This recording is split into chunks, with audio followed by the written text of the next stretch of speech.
هاي جايز، تعالوا نساوي المغربية. أول شي بدي أسلق كيلو فخار، بدي أقيم الزنخة منهم، بزيد فوقهم كيلو بصل حبة صغيرة، بدي أسلقهم بس لمدة 10 دقايق وشيلهم. نرجع على جنب. هلأ هون عم بحط المغربية، بدي أسلقهم، بزيدهم مي، بغمرهم بالمي، بتركهم يستووا. هلأ رح شيل البصل يلي سلقته بالدجاج، تركته بس 10 دقايق. برجع بقيم الدجاج وبفرنسه.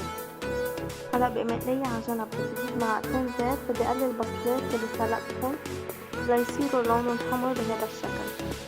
بعد ما سويت المغربية صفيتها، وهلا حطيتها بطنجرة. بدي أزيد عليهم البصلات، بقليهم شوي مع بعض، وبزيد عليهم الحمص. هون زدت علبتين حمص،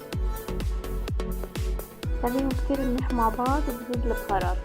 هلا البهارات يلي زدتها هي اول شي ملح، جوز الطيب، قرفة، بصل بودرة، كمون، كراوية. بدي زيدهم عليهم. برجع زيد الدجاج يلي فرمستهم، بخلطهم كتير منيح.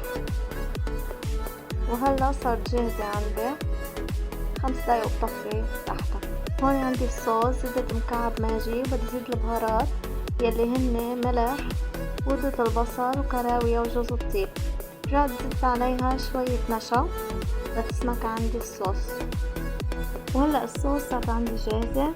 قدمتهم بصحن، حدهم الصوص، فينا نحط قد ما بدنا هيك. وإن شاء الله ألف صحة.